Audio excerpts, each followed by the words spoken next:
Jonathan thought he was doing the right thing when he found a sick-looking tiny white monkey in his backyard. His first instinct was to rescue it and bring it immediately to the local vet. But judging from the vet's reaction, it was clear that Jonathan had made a lapse in judgment, but it was too late to do anything about it now. They had to deal with the consequences caused by the mysterious backyard creature.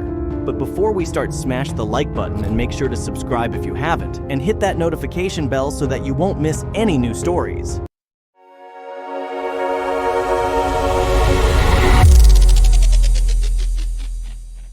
Jonathan has been a certified animal lover for a long time. It was always his mission to rescue any animal that needed help. He is a nature lover, so he would often take walks in the woods, and there, he would encounter an animal in need from time to time. Jonathan has had experience rescuing different kinds of animals. There were the usual stray dogs and cats, birds and rodents, and he even rescued a wild boar once. With his experience, Jonathan can identify basic problems that a creature in need would have, and he is familiar with the vets around the city. He usually is confident in identifying animals, but in his latest rescue, he turned out to be wrong. It started when Jonathan came back from his walk in the nearby woods. He heard a faint cry like the cry of a puppy when he entered his backyard. Then Jonathan spotted a little animal in a small bed of moss. It looked like a tiny newborn white monkey. Its eyes were not fully opened yet. Jonathan looked around for others like it since they usually are born in bunches, but there was no other creature around. It was clear that its chances of survival out there with no mother to protect it was very small. Jonathan knew he could not leave this poor creature alone. It would be dark soon, and it looked like rain was coming. So he made a makeshift carrier out of the cover of his travel bag. He carefully put the baby animal inside and started to walk to his car. Jonathan started thinking that it was not a monkey. The creature did not have any distinctive features yet because it was a newborn, so it was really hard to identify. The nearest vet was a half-hour's drive away. Jonathan hoped that the creature would still be okay until then. When he arrived at the clinic, Jonathan checked in at the front desk and proceeded to wait for his turn in the waiting room. Jonathan had shown the creature to the receptionist, and even the receptionist did not know what it was. But she assured him that he would be bumped up the list since the animal did look like it was in bad shape. It only took a few minutes before his name was called. Jonathan presented the animal to the vet and narrated what happened.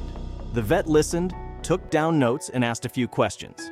Then, he asked Jonathan to head back to the waiting room while he does some tests. A few minutes later, the vet came out with a very serious look on his face. Jonathan never saw the vet look this way. The vet told him that it was a super glider. Jonathan was shocked. He would have never guessed that the animal he rescued was a super glider. Then the vet said, "I know it's not your fault, but it was a big mistake that you brought him here." The vet explained that the young animal posed a great threat to the other animals in the clinic since it was infected with a virus that was not only contagious, but fatal. The vet had been studying this virus for the past weeks as it had been reported in raccoons, rabbits, hamsters, guinea pigs, and other small mammals in the area. Jonathan was shocked at the thought of putting a lot of animals in danger. They had isolated the super glider now. But as a safety precaution, they would both have to shower and change their clothes so they would not be spreading the virus to other animals. They had to test all the animals that were in the clinic to make sure that they did not catch it. The vet said he thinks he might be able to treat the infected super glider. Despite all the trouble, Jonathan had no regrets rescuing the super glider. A few weeks later, the vet called Jonathan asking him to drop by the clinic as soon as possible. When he arrived at the vet's clinic, Jonathan was asked to wait in the waiting room. He started to think about the worst. Did the super glider die? When his name was called, he was already sweating with worry.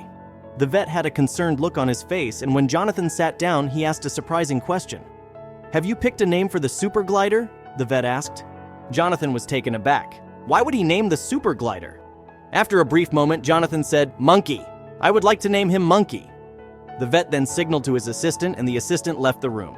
He came back with the super glider in hand. The vet told Jonathan that Monkey was now fully recovered from the virus. The vet was hoping that Jonathan would be willing to take Monkey home and take care of it. Jonathan was happy that the baby he rescued in the woods got to live. He never had experience caring for a super glider before, and he was not sure if he was the right person for the job. But there was no denying that he has developed a connection with Monkey, so he willingly took him in.